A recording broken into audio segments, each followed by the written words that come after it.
इंसानियत एक ऐसी दुनिया में जीने के लिए जूझ रही है जहां बिजली नहीं है। 88 मिलियन बैंक में थे, लेकिन मैं इसे अभी के अभी एक शॉर्मा रोल के लिए बदलने को तैयार हूं। काम से जल्दी घर लौटने पर बेन अपनी पत्नी से जल्दी पानी इकट्ठा करने के लिए कहता है। उसे चेतावनी देता है कि उनके पास ज्यादा वक्त नहीं है। उसकी पत्नी समझ जाती है कि जिस पल का वो इंतजार कर रहे थे वो आ चुका है और बस कुछ ही मिनट बचे हैं। तुरंत बाद बेन अपने भाई माइल्स को कॉल करता है और चेतावनी देता है कि बिजली हमेशा के लिए गायब होने वाली है और उसे किसी सुरक्षित जगह की तलाश करनी होगी। लेकिन वे अपनी बातचीत पूरी कर पाते उससे पहले ही फोन की लाइन कट जाती है और घर के उपकरण गड़बड़ाने लगते हैं। हालात की गंभीरता को समझते हुए माइल्स गाड़ी के ब्रेक्स लगा देता है। वो और उसका सबसे अच्छा दोस्त बास, जो कुछ हो रहा है उससे स्तब्ध हैं, लेकिन उन्हें ये नई सच्चाई स्वीकार करनी पड़ती है। इस बीच बेन एक पेंडेंट में छिपाकर एक ड्राइव पर महत्वपूर्ण डेटा कॉपी कर लेता है ताकि भविष्य के लिए सुरक्षित रहे।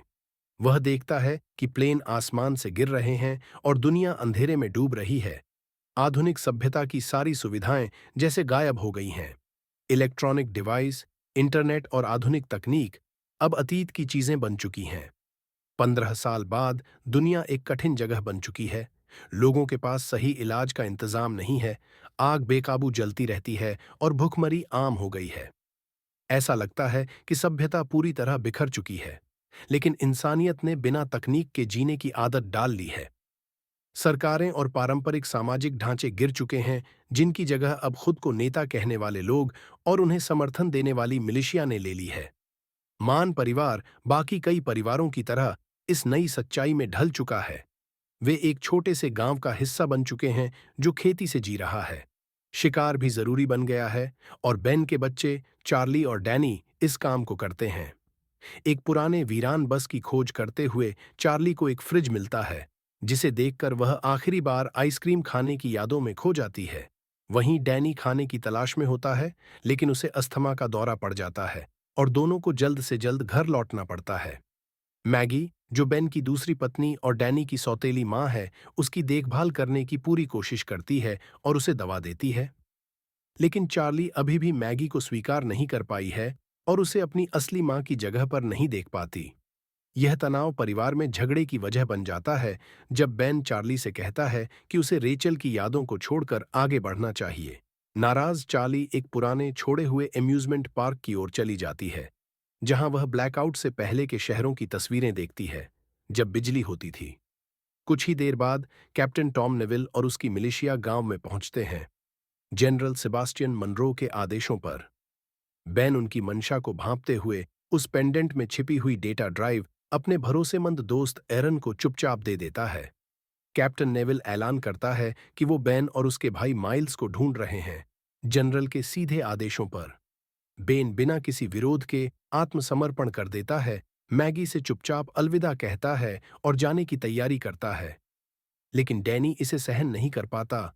वह एक क्रॉसबो उठाकर मिलिशिया से अपने परिवार को अकेला छोड़ने की मांग करता है। गांव के लोग मान परिवार की रक्षा के लिए तैयार हो जाते हैं और टकराव की स्थिति बन जाती है। तनाव तेजी से बढ़ता है और मिलिशिया के एक सिपाही की पहली गोली चल जाती है। इसके बाद हुई झड़प में कई सैनिक मारे जाते हैं, लेकिन कैप्टन नेविल बदला लेते हुए और कई गांव वालों को गिरा देता है। बेन गंभीर रूप से घायल हो जाता है और उसकी हालत बिगड़ने पर नेविल डैनी की गिरफ्तारी का आदेश देता है। गोलियों की आवाज सुनकर चार्ली गांव वापस लौटती है और अपने पिता को खून से लथपथ पाती है। अपनी आखिरी सांस लेते हुए बेन चार्ली से अपने छोटे भाई को बचाने की विनती करता है और उसे अपने चाचा माइल्स को ढूंढने के लिए कहता है, जो चिकागो में है। अपने पिता की आखिरी इच्छा को पूरा करने के लिए दृढ़ निश्चय, चार्ली जल्दी से अपना सामान इकट्ठा करती है और यात्रा की तैयारी करती है। भले ही मैगी के साथ उसके अक्सर झगड़े होते रहे हों, लेकिन बेन के प्रति अपने प्यार और उसके बच्चों के प्रति अपनी जिम्मेदारी के चलते मैगी भी उसके साथ चलने का फैसला करती है। एरन, जो पेंडेंट के बारे में चुप्पी साधे हुए है, अपने दिवंगत दोस्त की याद में उनके साथ जुड़ जाता है।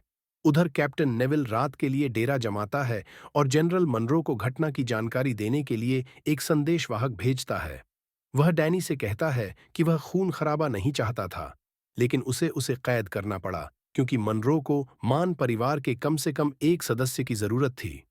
शिकागो के रास्ते में चार्ली का सामना एक युवा तीरंदाज नेट से होता है। कुछ ही समय बाद उनका ग्रुप एक पुराने हवाई जहाज पर पहुंचता है, जिसे सिर्फ एरन पहचान पाता है, अपनी उस समय की यादों के साथ जब वह गूगल में काम करते हुए करोड़पति था। उस रात उन पर 3 लुटेरों ने हमला कर दिया, जो उनका सामान लूटने और चार्ली पर हमला करने की कोशिश करते हैं।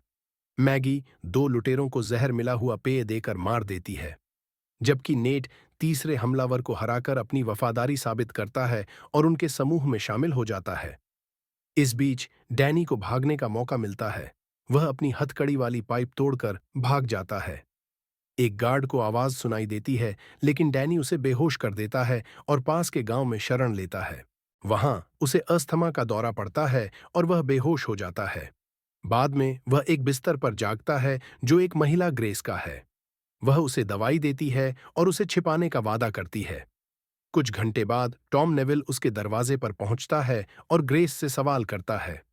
ग्रेस दावा करती है कि उसके घर में कोई नहीं है, लेकिन टॉम के तेज दिमाग और बीते हुए इंश्योरेंस एजेंट के अनुभव के चलते उसे शक हो जाता है।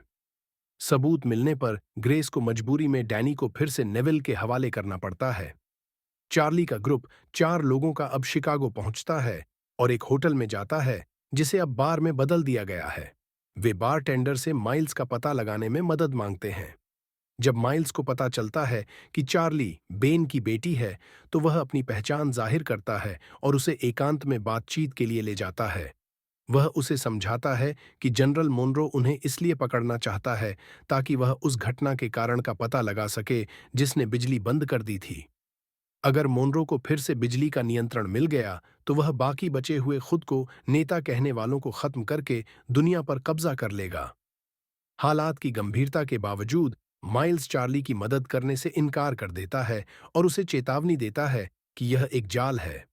कुछ ही देर बाद वह नेट का सामना करता है और उसे एक जासूस के रूप में बेनकाब कर देता है। माइल्स को एहसास होता है कि जल्द ही सैनिकों का एक दल वहां पहुंचने वाला है, इसीलिए वह चार्ली, मैगी और एरन से तुरंत शिकागो छोड़ने को कहता है। जैसा कि उम्मीद थी, 2 दर्जन सैनिक बार में पहुंचते हैं और वहां की तलाशी लेने की तैयारी करते हैं। भागने की बजाय माइल्स उन्हें बिना किसी नुकसान के चले जाने का मौका देता है, लेकिन मिलिशिया उसकी इस बात का मजाक उड़ाते हैं। लड़ाई में उतरते हुए माइल्स खुद को अपने विरोधियों से कहीं ज्यादा कुशल और अनुभवी साबित करता है।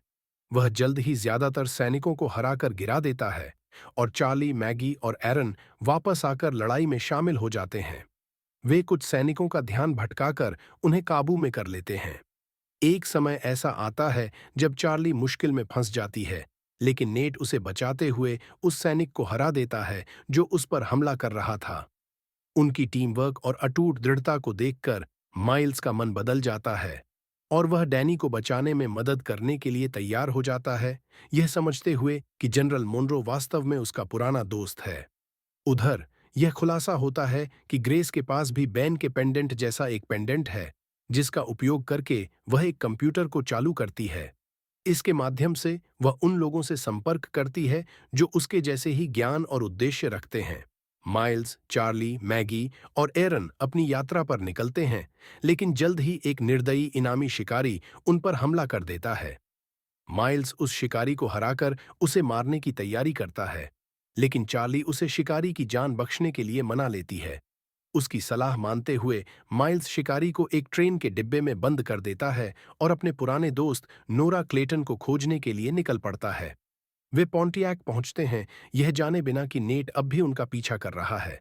चार्ली माइल्स को याद दिलाती है कि उसका भाई कैद में है और उसे मदद की जरूरत है, लेकिन माइल्स जोर देकर कहता है कि उसे नोरा की सहायता चाहिए और वह उसके बिना आगे नहीं बढ़ेगा।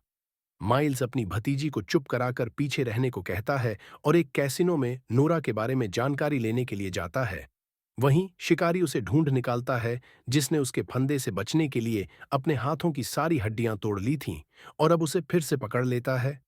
शिकारी के आदमियों ने चार्ली और बाकी लोगों को बंधक बना लिया है ताकि माइल्स को आत्मसमर्पण के लिए मजबूर कर सकें।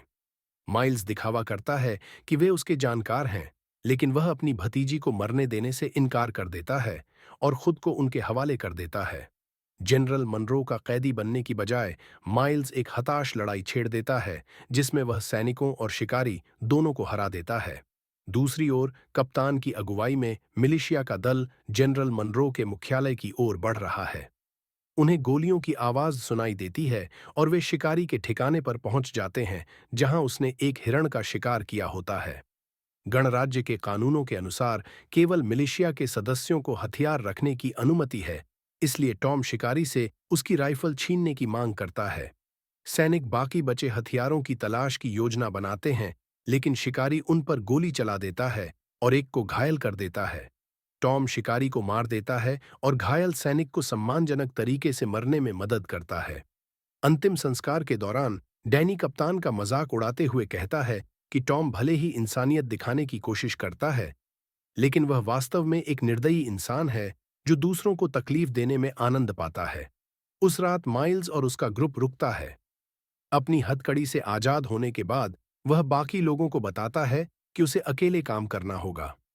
उसे पता चला है कि नोरा कैद में है और उसे बचाने की योजना बनाता है। यह मिशन बहुत खतरनाक है, इसलिए वह बाकी लोगों को इंडियाना में इंतजार करने के लिए कहता है, वादा करते हुए कि वह 2 हफ्तों में लौट आएगा। अगली सुबह मैगी और एरन को पता चलता है कि चार्ली माइल्स का पीछा करते हुए चली गई है और एक नोट छोड़ गई है। जंगल में भटकते हुए चार्ली एक ऊंचाई से गिर जाती है और उसकी टांग में चोट लग जाती है। नेट, जो उसका पीछा कर रहा था, मदद करने की कोशिश करता है, लेकिन चार्ली की चोट नकली होती है और वह उसे फंसाने के लिए ऐसा करती है। वह उसे एक मेज से बांध देती है और अपने चाचा के पास भाग जाती है। माइल्स पहले तो चार्ली को खतरे में डालने को लेकर हिचकिचाता है, लेकिन उसे एहसास होता है कि चार्ली अपने भाई को बचाने के लिए कुछ भी करने को तैयार है। इस बीच मैगी खुलासा करती है कि वह अपने बच्चों की याद में एक मोबाइल फोन रखती है। वह बताती है कि उसे अब उनके चेहरे याद नहीं रहते, लेकिन वह उम्मीद करती है कि एक दिन बिजली लौटेगी और वह फिर से उनके चेहरों को देख पाएगी। एरन पेंडेंट के बारे में बात करता है और बेन के आखिरी शब्दों को याद करता है। वह, जो कभी एक प्रोग्रामर था, अनुमान लगाता है कि बिजली की बंदी एक जानबूझकर की गई घटना थी और शायद उसे फिर से वापस लाने का तरीका है, लेकिन इसके लिए उन्हें मिसेस ग्रेस को ढूंढना होगा। उसी समय रैंडल ग्रेस के घर में घुसता है। ग्रेस अपने कंप्यूटर को चालू करने की कोशिश करती है ताकि अपने सहयोगियों से संपर्क कर सके, लेकिन शिकारी एक समान पेंडेंट के साथ अटारी की ओर बढ़ता है और उस पर हमला करने की तैयारी करता है। माइल्स और चार्ली नोरा को ढूंढ लेते हैं, जो अन्य कैदियों के साथ एक हेलीकॉप्टर खींचने के लिए मजबूर हैं और उन पर हथियारबंद गार्ड नजर रख रहे हैं। वे हमला नहीं कर सकते क्योंकि गार्ड्स में से एक के पास खतरनाक स्नाइपर राइफल है, जिससे माइल्स खुद को असहाय महसूस करता है। रात में वह कैंप में घुसकर नोरा को बचा लेता है, लेकिन उसे यह भी पता चलता है कि नोरा ने खुद को जानबूझकर पकड़ा था ताकि वह राइफल चुरा सके और उसे काले बाजार में बेच सके। नोरा जनरल मनरो के ठिकाने पर हमला करने में माइल्स की मदद करने के लिए तैयार हो जाती है, लेकिन पहले उसे उसकी मदद करनी होगी। किसी को कैंप में वापस जाकर गार्ड को शूट करना होगा और केवल चार्ली ही वहां तक पहुंच सकती है, क्योंकि वह एक खोई हुई किशोरी का नाटक कर सकती है। अपनी योजना के अनुसार चार्ली एक अस्थायी पिस्टल का इस्तेमाल करके स्नाइपर राइफल वाले गार्ड को मार देती है। माइल्स और नोरा बाकी बचे गार्ड्स को खत्म करके कैदियों को आजाद कर देते हैं। एक कैदी के शरीर पर संयुक्त राज्य अमेरिका का टैटू देखकर माइल्स को एहसास होता है कि नोरा ने उससे धोखा किया है। वह विद्रोहियों के साथ जुड़ चुकी है, जो पुराने अमेरिका को वापस लाना चाहते हैं। जनरल मनरो के मुख्यालय में एक सार्जेंट एक विद्रोही को उनके ठिकाने का पता बताने के लिए प्रताड़ित करता है। मनरो खुद हस्तक्षेप करता है, कैदी के प्रति एक तरह की सहानुभूति दिखाते हुए, लेकिन जब उसे कोई जवाब नहीं मिलता तो वह विद्रोही को मार देता है। बाद में मनरो एक कमरे में जाता है जहां चार्ली और डैनी की मां रेचल कैद है। यह खुलासा होता है कि वह जिंदा है, लेकिन जनरल उसे बिजली बंदी के पीछे के रहस्य को निकालने के लिए कैद में रखे हुए है। मनरो उसे बताता है कि बेन अब इस दुनिया में नहीं रहा। यह सुनकर रेचल गुस्से में आकर मोनरो पर हमला करती है, लेकिन बदला लेने की उसकी कोशिश नाकाम होती है। माइल्स नोराह से अनुरोध करता है कि वह विद्रोहियों के पास वापस न जाए और राइफल अपने पास रख ले, ताकि वह जनरल मनरो के आदमियों से लड़ सके। हालांकि नोरा अपने इरादों पर अडिग रहती है और दुनिया के व्यवस्था को बदलने और अमेरिका को फिर से स्थापित करने की अपनी इच्छा के लिए समर्पित रहती है। जल्द ही माइल्स, नोराह और चार्ली विद्रोही शिविर में पहुंचते हैं और राइफल सौंप देते हैं। शेल्टर के अंदर उन्हें कई घायल सैनिक दिखाई देते हैं, जो हाल की छापेमारी के बाद खून से लथपथ हैं। विद्रोहियों ने मिलिशिया के एक काफिले पर हमले की कोशिश की थी, लेकिन वे एक जाल में फंस गए, जिससे 12 लोगों की मौत हो गई। चार्ली एक घायल को बचाने की कोशिश करती है, लेकिन वह उसकी बाहों में मर जाता है। माइल्स की मना करने के बावजूद वह और नोराह यह तय करते हैं कि वे रुकेंगे और दूसरों की मदद करेंगे। माइल्स समझता है कि मिलिशिया के पास एक बंधक है, जिसका मतलब है कि वे विद्रोही शिविर के बारे में जानेंगे और कभी भी उनके पास आएंगे। इस बीच एक सैनिक मॉक्स डैनी पर कहर ढाता है, जिसने गांव में उस सैनिक के सबसे अच्छे दोस्त की हत्या की थी। यह सैनिक बंधक को पानी देने से इनकार करता है और उसे उकसाता है। डैनी कप्तान से मदद मांगता है, यह जानते हुए कि उसकी जिंदगी महत्वपूर्ण है। उस रात कप्तान किसी और बस्ती की तरफ जाता है और सैनिक डैनी को बेरहमी से पीटता रहता है। सुबह सैनिक फिर से डैनी पर हमला करने की कोशिश करता है, लेकिन डैनी उसे मात देकर नजदीक पहुंच जाता है। वह सैनिक को गला घोंट सकता था, लेकिन जब कप्तान शिविर में वापस लौटता है, तब डैनी उसे छोड़ देता है। इसी समय जेरेमी, मिलिशिया समूह का नेता, एक बंधक का पूछताछ करता है। वह उस पर रूसी रूलेट खेलता है, जिससे विद्रोही को उनके शिविर का स्थान बताने के लिए मजबूर करता है। कन्फेशन के बावजूद जेरेमी बंधक को मार डालता है और किसी भी जो उनके रास्ते में आएगा उसे खत्म करने का आदेश देता है। मिलिशिया घायल सैनिकों की देखभाल करता है और आगे बढ़ने की तैयारी करता है, लेकिन जल्द ही वे इमारत को घेर लेते हैं और उस पर गोलियां चलाने लगते हैं। जब वे समझते हैं कि वे फंस गए हैं, तो माइल्स एक स्नाइपर को छत पर भेजता है और उसे निर्देश देता है कि वह जो भी करीब आए उसे गोली मार दे। स्नाइपर कई सैनिकों को मार गिराता है, जिससे उनकी बढ़त रुक जाती है। इस बीच माइल्स एक वैकल्पिक भागने का रास्ता खोजता है और सुरंग खुदाई करने का सुझाव देता है। चार्ली और नोरा छोटी विस्फोटक डिवाइसें बनाते हैं। जैसे ही रात गिरती है, मिलिशिया इमारत के चारों ओर घेराबंदी करता है, बिना किसी आत्मसमर्पण के संकेत के। जेरेमी पहचानता है कि गोलियां इस दुनिया में एक कीमती संसाधन है और अंततः समाप्त हो जाएंगी। वह सैनिकों को बर्बाद करने के लिए आदेश देता है कि वे स्नाइपर की गोलीबारी के नीचे जीवित लक्ष्यों के रूप में दौड़ें, जिससे उनकी अनिवार्य मौत तेजी से हो सके। नोरा स्वीकार करती है कि वह विद्रोहियों के कारण में विश्वास करती है, क्योंकि उसने एक बार मिलिशिया के हाथों एक बच्चे को खो दिया था और बदला लेना चाहती है। एक बिंदु पर सुरंग ढह जाती है और गोलियां समाप्त हो जाती हैं, जिससे मिलिशिया इमारत में घुस जाता है। असमान लड़ाई के दौरान वे जेरेमी को पकड़ लेते हैं और उन्हें एक कमरे में बंद कर देते हैं। वहां विद्रोही समूह जानता है कि माइल्स मोनरो के गणराज्य का एक संस्थापक है। वह सेना का नेता था और उन्हें प्रशिक्षित करता था। सुबह माइल्स एक अदला बदली का प्रस्ताव रखता है। वह जेरेमी के सामने आत्मसमर्पण करेगा ताकि बचे हुए विद्रोहियों की जान बच सके। योजना के अनुसार चलती है, लेकिन चार्ली और नोरा पुल पर एक ट्रिप वायर लगाते हैं, जिससे कई सैनिक मारे जाते हैं। कोहराम के बीच वे बचे हुए मिलिशिया सदस्यों पर हमला करते हैं और सफलतापूर्वक माइल्स को बचा लेते हैं। जब वे चौंके हुए सैनिकों से भागते हैं, तो वे पुल को उड़ा देते हैं, जिससे जेरेमी और अन्य उनका पीछा नहीं कर पाते हैं। इन घटनाओं के बीच माइल्स सोचता है कि उसने 15 साल पहले जेरेमी से कैसे मिला था। पावर आउटेज के बाद वह और बेस दोनों सैनिक अपनी पोस्ट छोड़कर एक बर्बाद दुनिया में आए। उन्होंने अराजकता, कानून के बिना और अपराध देखा, यह समझने के लिए संघर्ष करते हुए कि मानवता इतनी जल्दी निर्दयी जानवरों में कैसे बदल गई। एक दिन माइल्स एक परिवार पर पड़ा, जिसे उनके खाने के लिए मार डाला गया था, और उसे एहसास हुआ कि यह हिंसा का चक्र नहीं चल सकता। जब उसने दो लोगों को एक तीसरे पर खाने के लिए पीटते देखा, तो उसने उन्हें मार दिया, जिससे जेरेमी की जान बच गई। इस बीच एरन और मैगी ग्रेस को खोजने के लिए निकलते हैं और जल्द ही उनके घर का पता लगाते हैं। जब वे अंदर जाते हैं, तो उन्हें कुछ गड़बड़ महसूस होती है और वे समझते हैं कि वहां रहना बहुत खतरनाक है। खोजबीन करते हुए एरन विभिन्न इलेक्ट्रिकल डिवाइस खोजता है और जांचने के लिए पीछे रहने का निर्णय लेता है। एटिक में वह एक कंप्यूटर पाता है, लेकिन उसे समझ नहीं आता कि ग्रेस ने इसे क्यों इकट्ठा किया, जब दुनिया में न तो बिजली है और न ही इंटरनेट। रात भर एरन यह समझने के लिए संघर्ष करता है कि ग्रेस ने कंप्यूटर का उपयोग कैसे किया, लेकिन वह बहुत कम प्रगति करता है। एक बार एक सम्मानित और अमीर कंप्यूटर जीनियस होने के नाते वह अपनी नई जिंदगी की कठोर वास्तविकता का सामना करते हुए गहरे निराशा में गिर जाता है। वह सब कुछ खो चुका है और अपनी सुरक्षा के लिए डरता है, बेदर्द सैनिकों के खिलाफ असुरक्षित महसूस करता है। एक महत्वपूर्ण क्षण में एरन और मैगी देखते हैं कि पेंडेंट सक्रिय हो जाता है, जिससे घर में बिजली आती है।